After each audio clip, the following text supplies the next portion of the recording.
చూడండి, నిర్గమాకాండం 1వ అధ్యాయము 12వ వచనాన్ని చదువుకుందాం. అయినను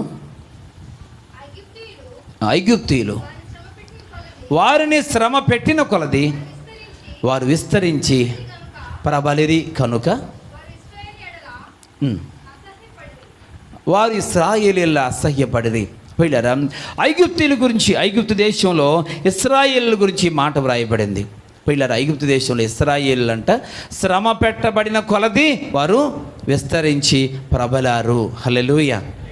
శ్రమలు మన జీవితంలో మనకు ఏం కలుగు చేస్తాయంటే మనల్ని నానాటికి విస్తరింపచేస్తాయి. చెప్పండి, శ్రమలు ఏం చేస్తాయి? మనల్ని విస్తరింపచేస్తాయి. ఇశ్రాయేలులకి ఎన్ని శ్రమలు, ఎంత భయంకరమైనటువంటి కష్టాన్ని వారు పిల్లరా ఆ ఫరో పెట్టాడు వాళ్ళని.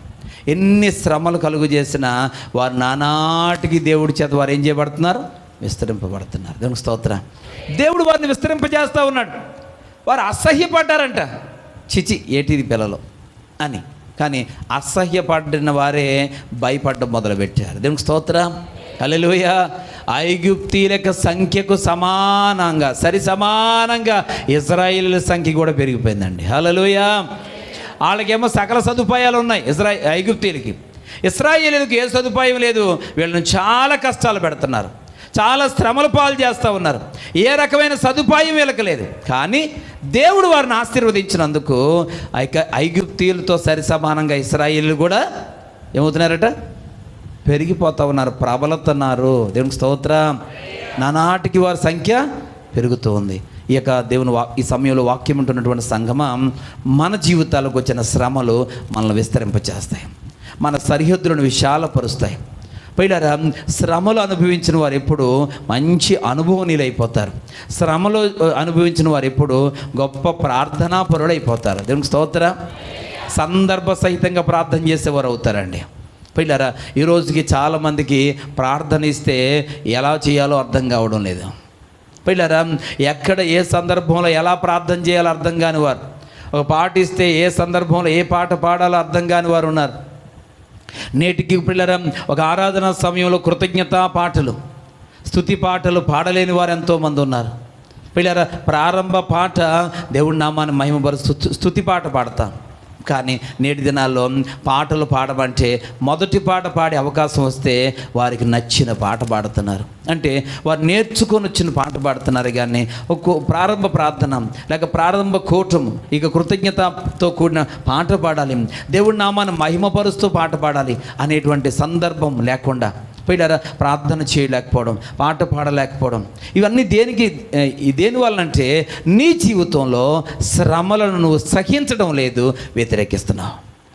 శ్రమలు సహించేవారు సహనాన్ని గురించిన వాక్యాలు వెతుక్కొని వాటిని జోడించి ప్రార్థన చేస్తారు. శ్రమలు సహించేవారు సహించిన భక్తుల యొక్క పాటలు పాడుకుంటూ చెప్పండి ప్రార్థన చేస్తారు. దేవునికి స్తోత్రం. పిల్లరా, ఆ పాటలను జ్ఞాపకం చేసుకుంటూ, ఆ శ్రమలకు సంబంధించిన పాటలను, కష్టాలు సహించిన వారికి జీవితాలను ధ్యానం చేసుకుంటూ, ఆలోచించుకుంటూ, వాటిని మనసుకు తెచ్చుకొని, వాటిని అన్వయించుకుంటూ, వాటి ప్రకారంగా ప్రార్థన చేసి నిరీక్షణ తెచ్చుకుంటారు. వాటి ప్రకారంగా ప్రార్థించి వారి దేవుడు బలాన్ని సంపాదించుకుంటారు. పిల్లరా, అందువలన వారికి ప్రార్థన అనేది బాగా నేర్చుకుంటారు. వారు మంచి ప్రార్థన పరులు కాగలుగుతారు. శ్రమల్లో ఉన్నవారు, శ్రమలను చేయిస్తున్న వారు చక్కని పాటలు పాడగలుగుతారు. పిల్లరా, అర్థవంతమైన భావయుక్తమైనటువంటి పాటలు పాడగలుగుతారు. పిల్లరా, అది పెదవులతో కాదు, హృదయంలో నుంచి ప్రార్థన చేయగలుగుతారు, హృదయంలో నుంచి పాటలు పాడగలుగుతారు, హృదయాంతరంగాల్లో నుంచి వాక్యాన్ని చదవగలుగుతారు. ప్రియమైన వాళ్ళరా, ప్రతి దాంట్లో భారం ఉంటుంది. కనుక అది లేని వారు, శ్రమలు సహించని వారు ఏ భారము లేకుండా తేలిగ్గా మాట్లాడతారు, తేలిగ్గా పాడతారు, తేలిగ్గా ప్రార్థన చేస్తారు.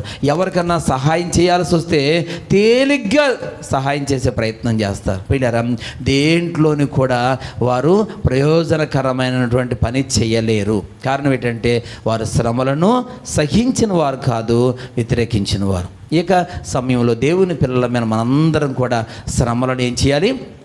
సహించాలి. దేవునికి స్తోత్రం. హల్లెలూయా.